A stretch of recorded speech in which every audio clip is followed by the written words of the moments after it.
কেন মুসলমানরা কাবা তাওয়াফ করে, এর আধ্যাত্মিক ও বৈজ্ঞানিক রহস্য কি? আসসালামু আলাইকুম ওয়া রাহমাতুল্লাহ। প্রিয় দর্শক, কাবা ঘর হলো পৃথিবীতে অবস্থিত এমন এক ঘর যাকে ঘিরে হজ অথবা উমরা যে কোনো সময় তাওয়াফ করা হয়। এই ঘর নির্মাণের পর থেকে আজ পর্যন্ত কখনো এর তাওয়াফ থামেনি।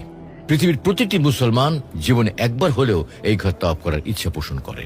কিন্তু প্রশ্ন হলো, আল্লাহ তাআলা এখানে তাওয়াফ করতে কেন বলেছেন? এর পেছনে কি রহস্য লুকিয়ে আছে? এর সাথে কি শুধুই ইবাদতের সম্পর্ক রয়েছে, নাকি রয়েছে গ্রহ, নক্ষত্র, গ্যালাক্সি, ছায়াপথ তথা ইউনিভার্স ও মহাবিশ্বের কোনো নিগুড় সামঞ্জস্য? আজকে আমরা এই নিয়ে কোরআন, সুন্নাহ ও অ্যাস্ট্রোফিজিক্সের আলোকে তাওয়াফের বাহ্যিক কারণ এবং মহাজাগতিক কারণ নিয়ে বিস্তারিত আলোচনা করব ইনশাআল্লাহ। তাওয়াফের পরিচয়। সুপ্রিয় দর্শক, তাওয়াফ মানে প্রদক্ষিণ বা চক্কর দেওয়া। কাবা শরীফ 7 বার প্রদক্ষিণ বা চক্কর দেওয়াকে এক তাওয়াফ হিসেবে সাব্যস্ত করেছে ইসলাম। তাওয়াফ হলো কাউন্টার ক্লকওয়াইজ ডিরেকশন বা ঘড়ির বিপরীতমুখী কাবা ঘরের চারপাশে 7 বার প্রদক্ষিণ করা। কাবা চারিদিকে একত্রে ঘুরে মুসলমানেরা এক আল্লাহর একাত্মতা প্রকাশ করার জ্বলন্ত উদাহরণ। সপ্ত আসমানের উপর বাইতুল মামুর নামক একটা মসজিদ রয়েছে, যেখানে ফেরেশতারা নিয়মিত তাওয়াফ করে। হযরত আদম আলাইহিস সালাম যখন জান্নাতে থাকতেন, তখন উনি ফেরেশতাদের তাওয়াফ করার স্থান বাইতুল মামুরকে লক্ষ্য করেছিলেন। দুনিয়াতে আসার পর আদম আলাইহিস সালামের ইচ্ছা হয় এই পৃথিবীর মাটিতেও এরকম একটা বাইতুল মামুর থাকবে, যেখানে তার সন্তানরা নিয়মিত তাওয়াফ করবে। মেরাজ রজনীতে রাসূলুল্লাহ সাল্লাল্লাহু আলাইহি সাল্লামও বাইতুল মামুরকে দেখেছিলেন, যেমন হাদিস রয়েছে। এরপর আমাকে বাইতুল মামুরে উঠানো হলো। বললাম, হে জিব্রাইল, এ কি? তিনি বললেন, এ হচ্ছে বাইতুল মামুর। প্রত্যেক দিন এতে 70,000 ফেরেশতা তাওয়াফের জন্য প্রবেশ করে। তারা একবার তাওয়াফ সেরে বের হলে কখনো আর ফের তাওয়াফের সুযোগ হয় না তাদের। আর কাবা ঘর হলো বাইতুল মামুরের ঠিক সোজাসুজি নিচে।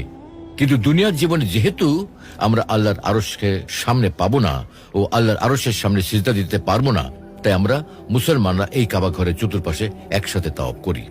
কারণ কাবা ঘর হচ্ছে দুনিয়ায় বাইতুল মামুরের প্রতিনিধি।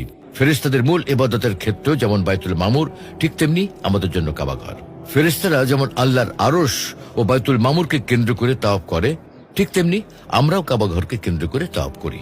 কাবা ঘর হচ্ছে আল্লাহর আরশের একদম নিচে। কাবা ঘর হচ্ছে আল্লাহর ঘর। কাবা ঘর হচ্ছে দুনিয়াতে আল্লাহর আরশের প্রতিনিধি। আল্লাহর আরশকে কেন্দ্র করে যেমন এই মহাবিশ্বের সব গ্রহ নক্ষত্র ঘুরছে, ঠিক তেমনি আমরা মুসলমানরা একসাথে এই কাবা ঘরের চতুর্পাশে ঘুরি। এটাকেই তাওয়াফ বলে। এই তাওয়াফ করার আমলটা আল্লাহ সুবহানাহু ওয়া তাআলা হযরত ইব্রাহিম আলাইহিস সালামকে শিখিয়েছিলেন। আর তখন থেকেই মুসলিম উম্মাহ সারা বছর দিন রাত এই পবিত্র ঘরকে তাওয়াফ বা প্রদক্ষিণ করে চলেছে। কেননা এর পেছনে কিছু বাহ্যিক এবং মহাজাগতিক সম্পর্ক রয়েছে। বাহ্যিক সম্পর্কগুলোর মধ্যে উল্লেখযোগ্য হলো, সর্বপ্রথম নির্মিত আল্লাহর ঘর। কাবা ঘর হলো পৃথিবীতে নির্মিত আল্লাহ তাআলার সর্বপ্রথম ঘর, যাকে কেন্দ্র করে ইবাদত করার জন্য স্বয়ং আল্লাহ তাআলা মানুষকে নির্দেশ দিয়েছেন। যেমন ইরশাদ হচ্ছে, ইন্না আউওয়ালা বাইতিন উযিআ লিন-নাসি লাল্লাযী বিবাক্কাতা মুবারাকান ওয়া হুদাল লিল-আলামিন। নিঃসন্দেহে মানুষের ইবাদতের জন্য সর্বপ্রথম যে ঘর তৈরি করা হয়েছে সেটা হচ্ছে মক্কায় অবস্থিত এই ঘর। আর এটা সারা বিশ্বের মানুষের জন্য হেদায়েত ও বরকতময়। 2 হলো পৃথিবীর নাভিস্থলে অবস্থান।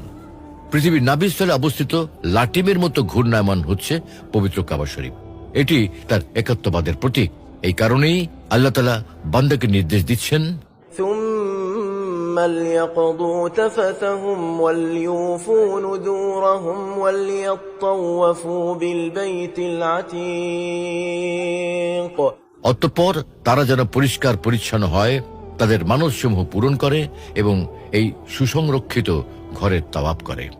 এই আয়াতে আল্লাহর ইবাদতের জন্য তৈরি করা সবচেয়ে পুরাতন ঘর তথা প্রথম ঘর কাবা শরীফকে বোঝানো হয়েছে। কেননা ইবাদতের জন্য নির্মিত পৃথিবীর সর্বপ্রথম ঘরই এটি। আর 3 হলো দেহ, ঘড়ি ও সৌরজগতের সাথে সম্পর্ক। মানুষের কলব, যাকে হৃৎপিণ্ড বলা হয়, এটির অবস্থান বুকের বাম পাশে থাকে। আর তাই কলবকে কাবার দিকে রেখেই বাম থেকে ডানে কাবা শরীফ তাওয়াফ করা হয়, যাতে কলবে কাবার আকর্ষণ ও আল্লাহর একাত্মবাদের প্রেম বেড়ে ওঠে। তাছাড়া কাবা ঘর তাওয়াফ মহান আল্লাহর কুদরতের এক বড় নিদর্শন।